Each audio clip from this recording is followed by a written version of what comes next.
Welcome back, ladies and gentlemen, boys and girls. This is the Star Chronicles Dallas Cowboy Football Podcast. My name's Troy Hill, joined by Lisa Lee this evening. How are you doing today? I'm still on the struggle bus when it comes to our team. And the closer we get to the draft, the draft is in a couple of days and a few days. I guess Thursday's when it starts. And you Yes. look at the number of holes we have and you look at the number of picks we have, and they're not close. Like, hmm we have more holes than picks. And Yes. I don't know who's available in free agency. And, the talk of the town is a lot of it still centers around your quarterback. And I was listening to some of the guys on the weekend. I can't remember which two it was, but they had a point and it just really struck a chord with me regarding our quarterback. And it's just really sad to me how I Okay. think this is all going to play out. Well, go ahead, explain yourself. I would like to say that. I mean, we're all in the same boat here. We're all Cowboys fans. We want Yeah. this team to succeed. We really, really do. But with so many holes on this team, and then just the zero activity to go along with it, it's just been really, really discouraging this off season so far. I mean, maybe things will pick up after the draft, but it's really, really hard to believe that. But anyways, go ahead and what did you hear exactly over the weekend? Well, it's kind of been twofold. So, like, I heard, Dak Prescott did a charity event the other night, and everybody's constantly asking him, what about your contract? What about that? And he's always kind of towed the company line, like, well, if it's supposed to get done, it will, the kind of Mm-hmm. the staying in the middle of the road, not giving any answer kind of one way or the other, just towing the cowboy line and rah rah and this and that. And he just made a comment about I'm about being the best player I can for the team that I'm on. Right now, it's the Dallas Cowboys, and that's what I'm focused on. But he also made the comment like, I'm not afraid of, and I'm paraphrasing. So if you guys that are listening, if y'all saw it on Twitter or saw the video or whatever, I'm paraphrasing. But I, if it's he basically said, I'm not afraid for what's coming up in the future, like whatever that is, if it's here or if it's somewhere else. Like, I've never really heard him say that. Mm-hmm. I never have. And so it just kind of, and like his whole demeanor too in the video was like, um he's a little less, like, not even awkward. I don't say, because I feel like when he had to be, kind of middle of the road, he was a little more buttoned up, and he almost just seems like a little more like, I don't give a F anymore. Like, Mm-hmm. it's almost like the bumpers on the when you're bowling, like the bumpers have been taken off and it's just, let's go. And Mm-hmm. then that combined with these guys that were on the radio, they're on the weekend show of the Fan, and they were talking about how the scenario, probably why that the deal hasn't gotten done. And so when you put it in terms of this, Stephen Jones also did an interview, and Kyle had a good point about that. Like, the guys that were interviewing him were pressing him about Trey Lance. But Mm-hmm. in the interview, they were talking about specifically about the quarterback room. And in a, I don't know how long it was, but like, let's just say it was a 2-minute response. Probably a minute and a half was spent talking about Trey Lance and Mm-hmm. his progression and how Yes. much better he's playing and how they've seen the changes in him since he got here and his work ethic and, you know, how hard he works and all the things. And then it was like, not again, I'm paraphrasing, but it was like, oh yeah, and we have Dak Prescott and the work that Cooper Rush did for us too. Mm-hmm. So we feel like we're loaded in that room. And it was just kind of like Dak was an afterthought. Mm-hmm. Yeah, Now, I read that, and that kind of made me feel a certain type of way too. and when you hear it, like when I heard it too, like, to me, Steven is just really smug. And I always thought if Jerry just, did whatever he's going to do next, and then Steven was in control, it would be better. But I think it's going to, in fact, be worse. Mm-hmm. And but then also, so these guys on the radio on Saturday, I think it was one of the kids' names is Alec, and the other one I think is I can't Blake, I think his name. But anyway, I want to Yes, make sure I'm giving and credit. yeah, and let me also say this is a it's 105.9, I believe the Three, fan 105.3, the fan. 105.3 the fan, Yeah. and you can if you guys are whoever's listening to this, if you're interested in just a radio show that does talk a lot of Dallas Cowboy football because it is football season and it is locally here in Dallas. I suggest you go ahead and check them out. Yeah, and I will Good give a little stuff. caveat. It's a sometimes, there's been some controversy with the morning show specifically related to Dak Prescott, and when they interviewed the most recent, when that accuser just came out recently, they interviewed her lawyer but not his, and there's been some controversy, so I want to give that caveat too. But Yes. I did happen to be listening to this station on Saturday, and they explained it in a way that kind of made sense to me. It was like, okay, well, if they go ahead and just let him play out his deal, it's kind of like a 1-year prove it deal. Even though, people will say that he has proven himself already. And in terms of the regular season, you're not wrong. He has done, relatively well in the regular season. Now, where I don't think his abilities translate is into the postseason, and that's what everybody here is looking for, including me. Yes. I'm not even going to say that I haven't had moments where I'm like, I'm realistic enough to say I know that the Green Bay game specifically, because that's the most recent, it was not all Dak's fault because Dak doesn't play defense. Dak doesn't catch the balls that he throws. Dak doesn't play special teams, but for the offensive struggles, he does touch the ball every offensive play. So Absolutely. He does have culpability in it, but it's not 100% his fault. He didn't give up 200 and something yards on the ground to one person. Like, yeah, he wasn't an all-star level receiver that was sitting on the sideline that had to get pep right, talk from his coach in the first quarter right. of the game. Yeah, he didn't have the drops. He didn't play well, but he's not 100% of the issue. So let me be clear on that too. But so the way they explained it was this 1 year, he plays on this year, the last year of his deal. Okay.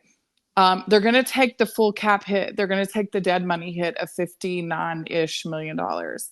Okay. Does that suck? Sure. But if he plays on this deal and it ends the way that it has ended, he maybe has a great regular season, but then it ends in the first round exit. Okay, they can mutually decide to part ways. They've taken all the dead money hit. There may be a little bit that lingers after this year, but I think they would have absorbed it all. So then you're kind of starting with a fresh, clean slate, if you will.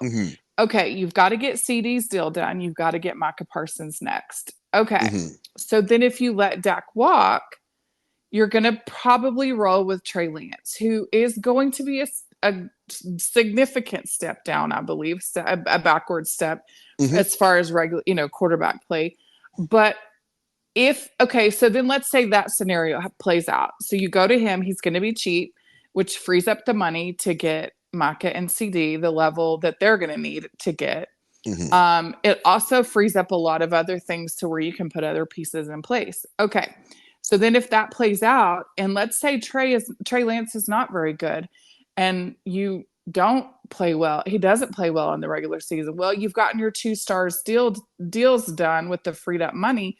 And then you also are going to get a high draft pick the next year because you may lose a lot of games. Okay, that's scenario number 1 that I was like, that really makes a lot of sense.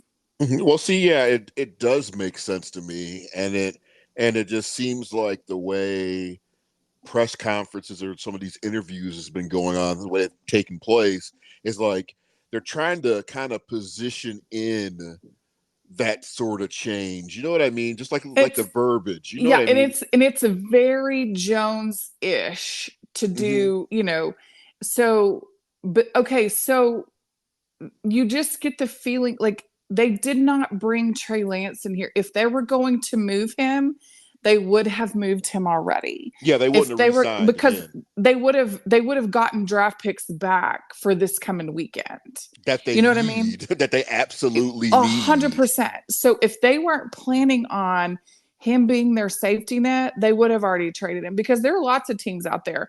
Denver specifically. Now they did make a trade today but you know, they there were people out there that need quarterback depth. So Hmm. if they were going to move him, it would have happened already. But then the other scenario, which is similar, but it kind of gives you that out. Okay, again, if it ends the same that it has the last several years, you just, you move along, whatever. But if he happens to play well and he gets you maybe to the NFC Championship game or even to the Super Bowl, then you don't care about resetting the market because he's done the thing that you've been wanting him to do all this time. So Hmm. you and the fan base feel comfortable paying him roughly $60 million a year. Hmm. You know what I mean? So it's kind of a win-win all the way around. Yeah, Now, which is, to me, it's like funny that we even say that the fan base being comfortable with anything, because you fair, could, because there's always going because to be that one faction that yeah, because is there's a going to fact, hate whatever there's happens. yeah, because there's a faction right now. I've been seeing this being floating back up again. As a matter of fact, I'm looking at it right now. I can't support my family with only $34 million. There's a picture of Dak Prescott from a press conference from a few years ago. I've been seeing this up and down my feed the last 3 or 4 days, So and are people. they, I want to ask these same people because most people work for large companies. So are you not going to go to, if somebody offers you a raise, are you not going to take it because then that might take away from someone else? Like, I mean, or are you not going to take a raise if it's offered to you, no matter how, not with the side that it might take away from someone else? If somebody offers you a raise, you're going to take it. Yes, absolutely. And And just because you haven't ever seen $34 million a year, mhm. it's not it's like comparing apples to granola. Like it's not even the same. Yeah, and I mean, and the thing is too, he did not even say that. It was just Right. something. It was something completely taken out of context. And And and him saying that he's not willing to sign for $34 million has nothing to do with what he could live on, because look at what he made his. Okay, let's go back then. And those are the people, and I'm going to tell you, we're always fully transparent on here. I've mhm. been a Dak apologist his entire career. Yeah, I all of love us. him and I would Yeah. walk through fire for him. Now, did I get disgruntled at the Green Bay game? 100%. Did Hmm. I get disgruntled the last two playoff losses, the 2 years prior to San Francisco? Absolutely. Like, so yes, I'm part of the problem because, but my thing is, when I said it earlier in this show, was it's not 100% Dak's fault. Correct. It is not 100% Dak's fault, but you can't keep, and this is what I want to say to the Joneses, you can't keep rolling out there with the same stuff and expect a different result, with the same culture, the same mentality, the same overall just umbrella, and expect a different result.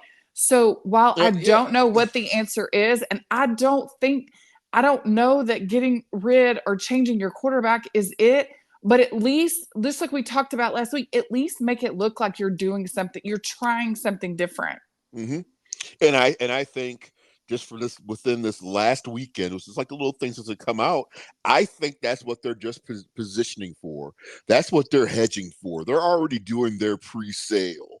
They're still, I mean, they're Yeah. advertising Trey Lance as somebody that I have not seen do one damn thing except hold a clipboard since he's been with the Dallas Cowboys, and they're already doing that sale of this guy already. Well, you know what? We're going to have to let go Dak. We're going to part ways, but we got this other guy.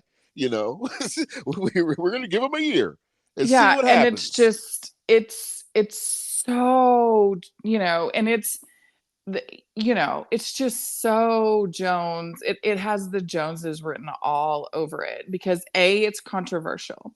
Uh huh. B, it's very much DeMarcus aware when they had to be let go. And I promise you, and this is going to be on quote unquote tape, if you will. If Dak Prescott leaves here, short of him going to anyone in our division, I'm buying his jersey and I'm I rooting will be for him. a card toting Dak Prescott. I will cry my eyes out if he goes somewhere else and wins the Super Bowl. Not obviously because I'm sad for me, but because I am elated for him. Because what if you are not there are 31 other quarterbacks, Hmm. every single one of them, they're with maybe the exception of Jalen Hurts, but really not even Jalen Hurts, but every single one of their jobs are infinitely easier than Dak Prescott's simply Absolutely. because of the owner. Absolutely. And I mean, and just the way this man has been treated, I mean, that's my main thing. I mean, I'm just a big fan of the guy that he just hasn't blown up and just snapped on somebody, because this guy goes through crap, win or lose, no matter what. you know, If he wins, it was the people around him. If he loses, it's all his fault. He never gets, or his statistics that he puts up, there's always an asterisk beside it saying, well, it was during cleanup time, or last year we didn't trail that. I mean, we weren't behind a lot, or we weren't winning by, well, the first couple of games we won by like 35 or 40. But, mhm. after that, it wasn't like we were just wide open where he was, getting a bunch of garbage time. And if we were winning by 35 or 40, this is where the narrative gets skewed. You want to talk about garbage time, but you don't want to offset that with the games where we were at by 35 or 40 and he didn't play the whole fourth quarter. Because there was a lot of that this year. And so it's that kind of narrative that he has to deal with 24/7. It takes a special kind of mental fortitude to be the quarterback of this franchise, especially, I feel like in his case, because of the way he came in, because of the way he became a starter. Listen, for those of y'all that don't know, I mean, most Cowboy fans will know how he got here. He was not, the Joneses were not seeking him out. If Mm-mm. y'all want to talk about how good of a GM, there's this one lady on Twitter or X, whatever, that she's like a card toting Jerry Jones supporter.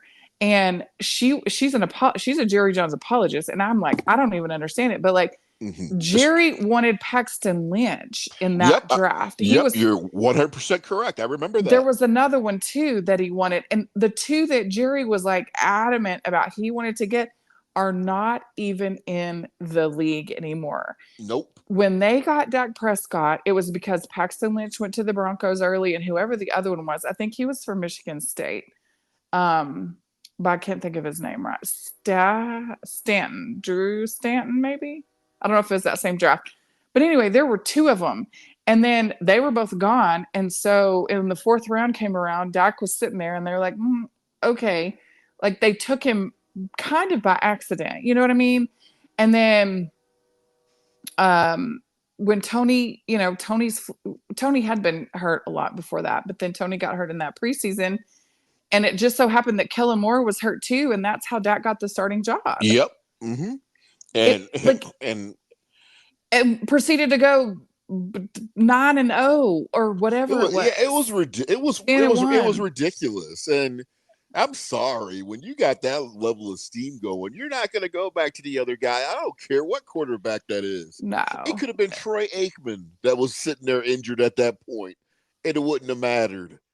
Well, and the thing about it is with that season, like you want to talk about, oh, Dak is overpaid, he's overpaid now. Okay, then you gotta just think of his pay now as making up for his first 5 years in the league. Because he was still putting his body through hell just like he is now, only he was making less than $1 million a year. I hmm get it. That's still a shit ton of money. I'm not disputing that, but that is the nature of that job. Yep. Those are the salaries. League minimum is more than 90%, 99% of all of us make. Yeah. Like, let's be honest. And so to complain about another man's pockets is just, it's asinine to me. I mean, to say that he's saying he can't live on $34 million a year or 40, or now it's going to be 60 or whatever. hmm But it just really feels like the end of this era for me. And it makes me sad because it didn't end in the way that I always wanted it to for him. Yes. Hoisting that Super Bowl Yes. trophy. And basically giving two big birds up to all of the media and all of the critics and all of the people that talk so bad about him when he kept getting to be the starter when Tony was healthy, and then Tony ended up retiring. And you know who you are, and you know why you said what you said when Dak got to still be the starter over Tony. hmm Like, And we know why you said it. And you're never going to admit it, but we all know, like, it's not rocket science. Yep. And we've talked about it, and it just, that's what I wanted for him. Of course I want it for me, selfishly, absolutely. But No, it just feels sad to me. no, it's just like, I mean, it's like with the Dak Excuse me. Prescott, just like when it pertains to, like, to me specifically, a lot of things just relatable, going through life, Sure. So it's like I get a lot of the stuff. It's like, well, you did this, you blew the numbers up, Troy, you did it, but you could have did this also. Hmm. So I, It's like a moving target. Like, yep, you're never going to reach that point yep. And where, there's only certain people that will actually understand that, or yeah. get it or relate to it. So And I'll be honest. I mean, I can in some regards because I'm a female, yes, but at the end of the day, like, I'll never walk through this life in the regard that, you're talking about. yes, I'll never, I know about it, and I can sympathize with it because of my proximity to it. hmm, But me, Lisa Lee, will never experience that. And unfortunately, it's sad. It's a sad state. It's a sad way to live. But that's what I wanted for him. And I know he's going to be fine. I know he's done well. But he's a really good human, just at his core. He's a really yes, good human. hmm, And he deserves that. He deserves to give a big fat F you to all the critics and all the people. And if it, as sad as it's going to make me, like, I don't think it's going to be here. And so I hope he goes to a situation where he can do that. hmm. Because I would be supporting him 100%. Of course I'm always a Cowboy fan forever, but in this special circumstance, Let me tell you, when DeMarcus Ware went to Denver, I was, first of all, that was the first time I was as close as I am right now to just being done. And I don't know that I ever, for sure will ever be done, because it's just been a part of me. I mean, I had Danny White pajamas when I was little, and I'm 50, if that tells you how long ago it hmm, was when I was little. yep, and So, I'm the same boat with you. Danny but White, it Tony does, Dorsett. when you are so emotionally invested in something, I'm not one of those to just be like, oh, we got our asses kicked at Green Bay, it's fine, there's another season coming up. Nope, that's not me. I'm emotionally invested. If Absolutely, and this is by far, and I've been in some crap relationships. Oh, same. This is by far the worst relationship I've ever been in my entire life, and Ever. I probably do need some forms of counseling 100%. because this is the definition. This is like the relationship they have, like, on Lifetime Movie Network. Right. Besides, like, the beatings and the burning beds or And the whatever. murder. Yeah, but it's pretty damn It's just close. not murder. Well, yet we don't Makes me know. want to commit one, but that's not happen. No, but like, I've said it for years. Like, and Tori and I are friends, and we Mhm. know about each other's, Yeah. past situations, and they've been terrible, like, flat Yes. out terrible. And so for us to say that this relationship with the Cowboys is the worst, it's for sure the worst, because Yeah. it's just so, it's like, just when you think, like, right now, I feel like I'm in that space where I could take it or leave it. And I said, I'm not going to another game. And everybody's like, oh, you'll change your mind when it comes around. And I don't know that I will. I feel differently than I felt the last couple of I years. I And I think as a fan is just like, I just think in some type of form you do evolve as time goes on. I mean, like me, I don't need to be around. I maybe, don't need to be around a bunch of people to watch the Cowboy game. I don't need fans around me. I don't need. There's a bunch of different things I don't need. Yeah, do I like going to the Cowboy game? Yeah, every once in a great while. But I mean, I think we've talked about this on the show before. I'm not that crazy lunatic fan that I used to be. I mean, I'm not that fan that watches all football games. If the Cowboys are not on, I'm doing some other stuff. I mean, I don't care about. I mean, it's just like you grow and you just change. It's like I don't watch basketball anymore. I don't watch baseball anymore. It's just you just kind of just evolve a little bit. But I will tell you that I do want to watch a winning organization. So I might open up back to baseball again. I might open up back up the basketball Yeah, again last because this fall was sucks. fun. Last fall was a blast with the Rangers. And Yeah, like, and I could feel the energy. I wasn't like invested, but I could just genuinely feel the sense of energy in the city, and it was great. yeah. The Stars right now, the Stars are playing, I think they're playing tonight. They have a good chance. They have a good chance to go to at least to the Western Conference Finals, and probably, they're probably going to play for a Stanley Cup. And, the Mavs, they shit the bed yesterday. I'm not going to lie. They played Yeah, like the Cowboys did against the Packers, but the Mavs are one of those teams that it feels very 2011-ish. And if you're not from here, 2011 is when the Mavs won it. yeah, Jesus, And they that was weren't a time too. oh, that we had a time last night. Man, I had fun that year too. Because then that year also the Rangers were in the World Series, and it was all in Yes. the same year. And I was pretty much intoxicated from November to June. Was Like that the it just was that the Patrick Creighton drop year against the uh Giants? Because all teams were in play that year. 20 that was 2011. I thought his drop was it might have been.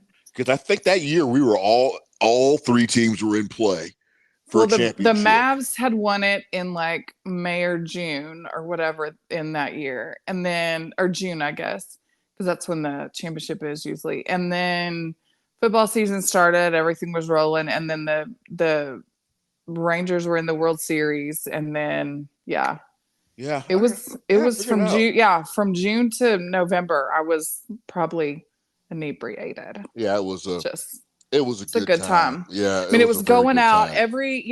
going out every night in June. Like when the Mavs won it, I actually was at home, and one of my guy friends was over, and he's lived here his whole life, and he remembers when the Mavs were terrible and they were, getting the number one draft pick, or they were in the Hmm. lottery all the time, and because they were so bad, and he got on the phone with a bunch of his guy friends. They were on a big group, conference call.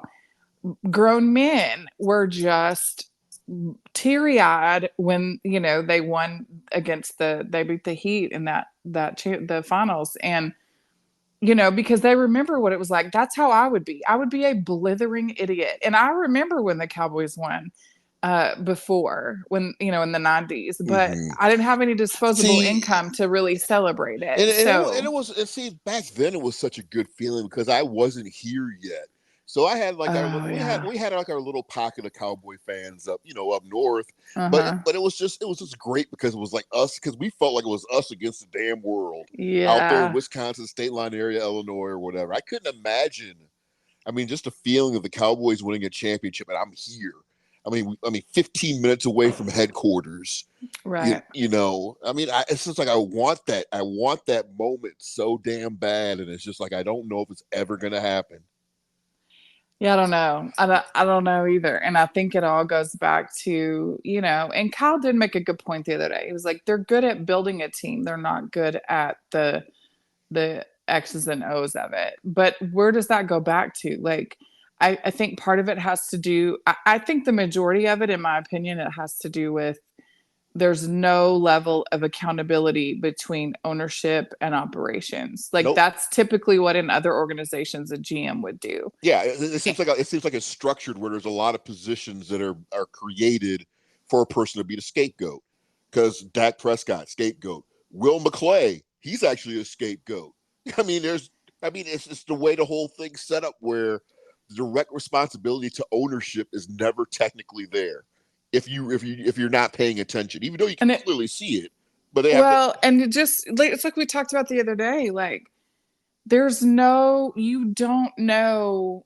Like, I was even thinking about it. Like, I could probably name, like, everybody knows the owner of the Patriots. Okay, Bob Kraft. Fine. We Yep. know the owner of the Steelers. It's the Rooneys. Like, We could have said Dan Snyder if he was still yeah, out. Magic Johnson's Buyer Group is it now in Yeah, Washington. and But then there's like, like the Davis son or whatever for the Raiders. yeah, Mark Davis. Hmm. But like, and then some of them, of them, but I couldn't pick up. I mean, the Rooneys, yeah, and then like the Hunts for Kansas City. The only reason you know them is because Kansas City's won it so freaking much. You see Clark up there holding the trophy every, 3 out of 4 years. Like, Exactly. but you don't really know who other owners are. Every single football fan could pick Jerry Jones out Yeah, of the lineup. you're damn right. You gotta know who Jerry is. And it's because, and the other thing they said, I don't think it was on that same show I was listening to. They were like, Jerry wants to do it Jerry's way, but football, the current state of football has passed him by. Mm-hmm.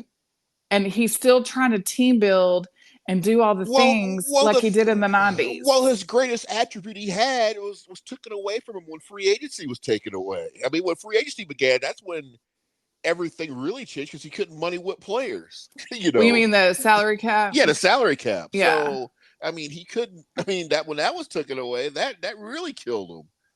Well, and I mean, he says now, I would write the biggest check in the world to win another championship. But would you? You couldn't write $8 million. You couldn't write a check for $8 million for Derrick Henry or whatever he needed. Right. Not saying that's going to take you to the Super Bowl, but that's one of the pieces you need. Or Badly. Or something similar to that level of a player, anyways. And I'm terrified they're going to draft the running back from Texas who's coming off an ACL. Like that, that's very Jones-ish too. Like we love a story. We love an injury reclamation project. Yeah, let's get our Quincy Carter type draft pick together. Lord Jesus. Jesus, take the wheel. Not a Quincy Carter reference. Hey, they tried to sell it when it happened. Yeah. So, but that's the thing. Like, it's just hard right now. It's hard to be. And for those of y'all that are just blindly like, and I see it all the time, like, I know what season tickets cost. I know I make decent money. Mm-hmm. And even if like I had another income in this household, and so the money that I make was doubled. Season tickets are expensive as hell up here. Mm-hmm. And there's a lot of you that have them. Yeah. And I guess I don't know. I don't know how you do it. Yeah, well, there's people out there tailgating every Sunday, the same people every Sunday. Yeah, taking pictures looking like promise keepers and stuff on Facebook. They're looking like a crazy cult.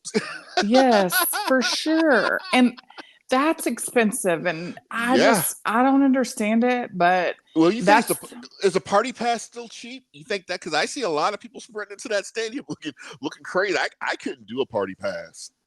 I'd rather slide down an actual slide of razor blades into a pool of alcohol than fight people for a spot to stand and watch a 3.5-hour game. I will go to the Best Buy and stand and watch the football game on a Best Buy television before I pay a party pass, go sprinting into a stadium. I will stand in my own living room for 3.5 hours before. No, but even those at the playoff game were like $150. Now, I don't think it's that high for a regular season game. Shit, I'm not giving up. I mean, like I said, I don't know what everyone's financial situation is, but it seems like some of the people that you see running in there is giving up a meal or two just to go in there. They may have an apartment with no furniture in it or a house with no furniture, but by damn, they're going to be there 8 times a year. I mean, I'm going to go to the game, but I'm not going to go back home with some lights on. I mean, it just looks like there's a bunch of sacrifices going on with that sprint going into that stadium, more than just the initial sprint. Yeah. So, I mean, maybe call me a fair weather fan if you want to, but first of all, if y'all see me running, you should run too, because something's chasing me. Yeah, me too right now. Pinch nerve, Troy. If you see me sprinting, don't ask questions, just run. Because I'm having a hard time moving around right now. Ooh, that's the worst. Yes, it is. So, back to the Dak thing. I mean, so your overall assessment, which it completely makes sense, is that I would say prepare for him not being a Cowboy after this season. Because it seems like they're doing the Sam Smith and putting the writing on the wall right now. I think the only way that he's back is if he goes to the NFC Championship game or the Super Bowl. And see, to me, that's not enough. But I'm a different type of level of Cowboy fan because once upon a time we didn't go to Super Bowls just to go to lose them and show up. So that's a whole other thing. Right, but I'm saying like that's the only way he gets re-signed here. Okay, well. But even that, you got to look at, like we talked about last week, CD's going to command about $30 million a year. Micah Parsons, I don't even know. I don't that's gonna be a whole other episode because I'm gonna Micah Parsons might get the Des treatment when it's all said and done. He already did. It's already started. Yeah, there's already and I got to find the. There were things that are coming out now that are just by random sources, and you can see it. And even somebody commented, "This seems very Des Bryant-ish." Yeah, he seems like he likes to let his mouth overload his ass a little too damn much and stuff. Oh no! Is that what you were? I thought you were talking about how the random stories start leaking out. Oh no! Okay, well, give me a couple examples though too, because I mean, I'm looking at the aspect of just him in his mouth, but give me some examples. Well, somebody. I mean, just there's. I don't remember exactly what they were, but there's some random kind of negative stories with like negative connotations about him already starting to come out.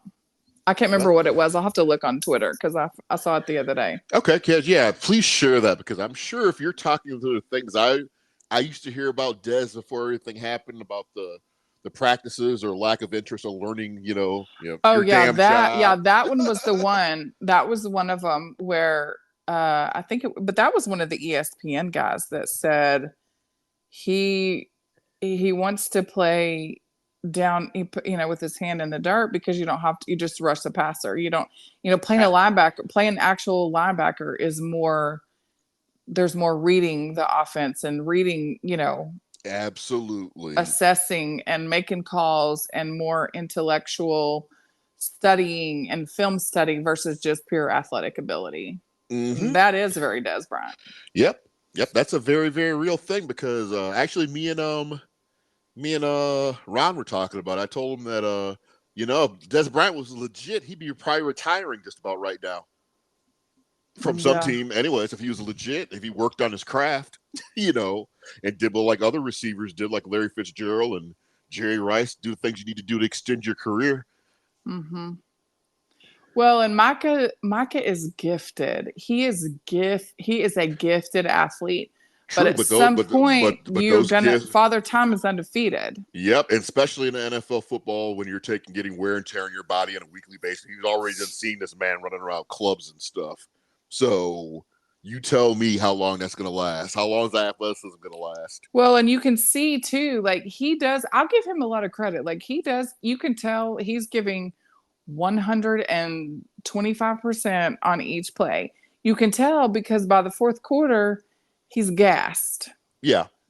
And, while I appreciate his effort, the first three, the fourth is when we really need you to dig deep. So, I mean, I don't question his physical work ethic. Oh, absolutely not. I question the brain, and I hate that. I hate to put it that way, but the study and the yes. I think he's smart enough to do it. I just think he doesn't want to.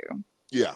And that's a part of being young in some regards too, whether it's sports or a regular job or anything else. I mean, you feel like you're the king of the castle at that moment. So I get it, but you got to tap the brakes first. We need a type of culture in our organization to have people, tap the brakes on that shit, but we don't have it. Well, we need somebody who's going to be like Troy was, that video that's infamous on the sideline where he was love that video. Just so pissed off because nobody was giving the effort. And it was right after Jimmy left and he was calling out his head coach, Barry, saying Barry's not going to say anything. Somebody's got to say something. And I didn't come back to play this year to get my ass beat and da-da-da, And you know what the most ironic thing about that is? That's the guy that our fan base decides to say that hates the Cowboys is not a Cowboy fan. Where us here that live in the Dallas area that's heard him like on local radio before, no, that's a lie. That he's always been rooting for the Cowboys. He's a Cowboy fan, But he's sick of Jerry's shit too. Absolutely. and he should know more so than anybody. And But he knows. our fan base will run behind Des Bryant. He has never won us any damn thing. They'll run behind Tony Romo. Never won us anything. But not Troy Aikman. 3 Super Bowls. The guy I like to call quarterback Jesus. You know, I mean, Yeah, and our I fan mean, base is goofy like that. I I mean, give Troy a lot of credit. Troy had just a house full of weapons too. true. But again, he is the one who touches the ball every offensive play. So he, You had to worry about him overthrowing anybody. Yeah, never. I mm-mm, mean, I mean, he had. yeah, Granted, yes, we all recognize he had probably more talent than most quarterbacks have, but this man was like spot on, dead accurate, could put the ball any mhm. damn where, and he doesn't get enough credit for it. I don't think. And you know again too, it's because they played here, but like Jay Novacek, nobody knows who Jay Novacek is if Troy's not that quarterback. Yeah, Nobody knows who Daryl Jay. Johnston is if Troy's Yep. not running the offense. See, and Jay Novacek to me is like right behind, right behind Jason Witten. That's how high I have Novacek in Mm-hmm. my mind. Novacek was awesome. Yeah, he was more of a, he was good, but Yeah, he was hurdling players like Zeke. yeah, yeah, and just Michael Irvin's not in the Hall of Fame if it's not for Troy. Like Mm-hmm. Emmett probably doesn't have the rushing record if the passing game wasn't as strong as it was, because Mm-hmm. you had defenses had to pick their poison back then, and that's what was the beautiful thing about it. But also, let's be clear for those Jerry apologists out there. That was Jimmy's team. That wasn't Jerry's team. And that's what you've spent the last 3 decades watching is Jerry try to prove to the world that it was, in fact, his team. Yep, and you're 100% correct. This is an ego thing. Jerry has not humbled himself during this process. We've been going through this for 3 decades now. The man is trying to prove he can win it, His way. Yeah, and it's not Which, going to happen. P.S., his way died in 1995. Yep, soon when they said you can't money whip players, that's when it died. Yes. So now, Dallas Cowboy fan base, we lose the luxury of a guy that's willing to spend all the money in the world with a guy that's a son that does not want to spend a damn dime. So we just went from one extreme level to another extreme level. And here we are. And both of them are the same in that you can tell that they've read the book, The Art of the Deal. Yep. They love to win the deal, no matter what that looks like. If they feel like they've won the deal, then they might as well have won the Super Bowl. And they win a lot of deals outside of football. I'll give them that. I said that last week. They are marketing geniuses. They're not good at football operations. No. And it's a shame, but it is what it is, and we're still Cowboy fans regardless. Yeah, so prepare yourselves that this is most likely going to be Rain Dakota Prescott's farewell tour in Dallas this year. Yep, and I totally I'm 100% on board. I believe it, and I hate it. Some fans listening to this program might be like, yes, and others are probably not going to be too happy about it. But then let's revisit it. For those of y'all being like, yes, and I'll be the first to say, like, we did a show after the Arizona loss, I think, when I was like, something's got to change. And if that has to be your highest paid player, then so be it. I'll be the first to say, I'm not sitting here acting like I never did say it, that it's, but it was more so something's got to change. And that's the one that's the most obvious because he's coming up on his last year of his deal.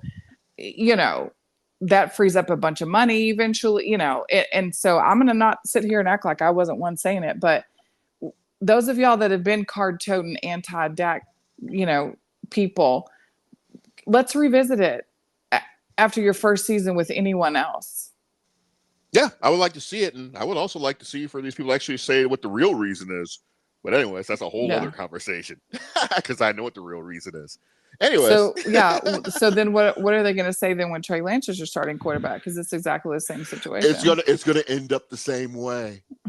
Trust me, it's gonna be the same, but it's gonna be slightly different. But it's gonna be just the same enough for you to know that it's always this what it's been. Yeah, so, the same people that thought Cooper Rush should keep starting when Dak was healed.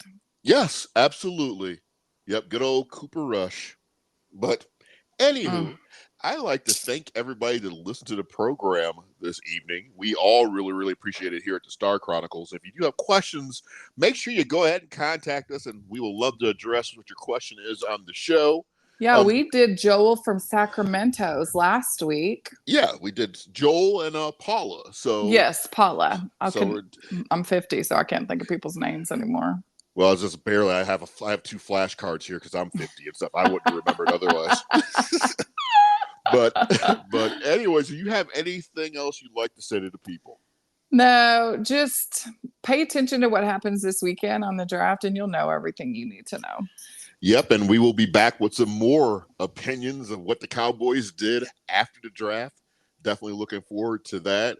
And like I said, once again, what I like about this program that we do the most is that we try and just keep it really, really casual. You know, it's like a casual conversation about the Cowboys. So we really appreciate when we're having our conversations. You guys pull up a chair and kind of sit and listen to the conversation. That's kind of how we like to try and format this thing, you know, versus we can do you can do the Stephen A. Smith. You can watch that on ESPN. That's not going to be happening around here because I mean it's Well, and counterproductive. it's It's not counterproductive. scripted. Like Yeah. this show came about because after I heard the thing on the radio, I texted the group text and I was explaining it to them, and Kyle had some counterpoints and they were very good. And then, Troy asked me, he said, "Hey, would you want to do a show about it?" I was like, "Sure, let's talk about it." So here we are. So that's why we always ask for your questions, your comments, and we definitely, if there's something, if you have a hot sports take, then let us know and we'll get on here. Guaranteed there could very well be four opposing opinions on this show, but Yeah. sometimes we're in alignment, sometimes we disagree, and it's all fine, but we have the Yeah. Because conversations, and then at the end of the day, we're back. I mean, at the end of the day, we're still going to be Cowboy fans. Now yes, that I can be mean varying degrees, but true. And everybody's opinion matters. You know, I mean we might not necessarily agree all the time, but it's always still like really really cool and fresh to hear other viewpoints as well. So yeah. always keep that in mind when you listen to our program. Yeah. But anyways, on behalf of myself, Lisa Lee, this is Star Chronicles, and go Cowboys. And Ron is in Germany right now. Go Cowboys. And Nurse. that's it. Yeah.